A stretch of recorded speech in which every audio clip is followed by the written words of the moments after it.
Welcome to all. ਮੈਂ doctor ਸੂਰਜ ਦੇਵਗਨ। ਅੱਜ ਅਸੀਂ ਟੌਪਿਕ ਡਿਸਕਸ ਕਰਾਂਗੇ ਹਾਈਪਰਟੈਂਸ਼ਨ। ਹਾਈਪਰਟੈਂਸ਼ਨ 20 ਤੋਂ 25 ਸਾਲ ਦੇ ਲੋਕਾਂ ਤੋਂ ਅੱਜਕੱਲ ਸਟਾਰਟ ਹੋ ਰਿਹਾ ਹੈ, ਜਿਹਦੇ ਵਿੱਚ ਬੀਪੀ ਵਧਣਾ ਅਤੇ ਧੜਕਣ ਦਾ ਮਹਿਸੂਸ ਹੋਣਾ ਆਮ ਦਿੱਕਤਾਂ ਆ ਰਹੀਆਂ ਹਨ। ਇਸ ਦਾ ਕਾਰਨ ਕੀ ਹੈ?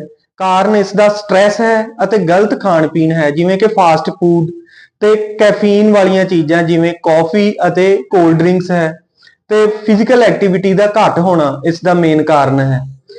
ਇਸ ਤੋਂ ਬਚਿਆ ਕਿੱਦਾਂ ਜਾ ਸਕਦਾ ਹੈ? ਇਸ ਤੋਂ ਬਚਣ ਲਈ ਪ੍ਰੋਲੋਂਗ ਸਿਟਿੰਗ ਨੂੰ ਘਟਾਉਣਾ ਪਏਗਾ, ਐਕਸਰਸਾਈਜ਼ ਕਰਨੀ ਪਏਗੀ, ਆਪਣਾ ਖਾਣਾ ਪੀਣਾ ਸਹੀ ਕਰਨਾ ਪਏਗਾ। ਸਾਨੂੰ ਘਰ ਵਿੱਚ ਬਣੀਆਂ ਚੀਜ਼ਾਂ, ਹੈਲਥੀ ਡਾਈਟ ਲੈਣੀ ਚਾਹੀਦੀ ਹੈ ਤੇ ਪਾਣੀ ਜ਼ਿਆਦਾ ਪੀਣਾ ਚਾਹੀਦਾ ਹੈ, ਜਿਸ ਕਰਕੇ ਇਹ ਬੀਪੀ ਜਿਹੜਾ ਵਾ ਇਹ ਵਧਣ ਦੀਆਂ ਸਮੱਸਿਆ ਤੋਂ ਬਚਿਆ ਜਾ ਸਕੇ। ਤੇ ਜੇਕਰ ਇਹ ਚੀਜ਼ਾਂ ਕਰਨ ਦੇ ਨਾਲ ਵੀ ਬੀਪੀ ਵੱਧ ਰਿਹਾ ਹੈ ਤੇ ਸਾਨੂੰ ਆਪਣੇ ਡਾਕਟਰ ਨਾਲ ਕੰਸਲਟ ਕਰਨਾ ਚਾਹੀਦਾ ਹੈ। Thank you.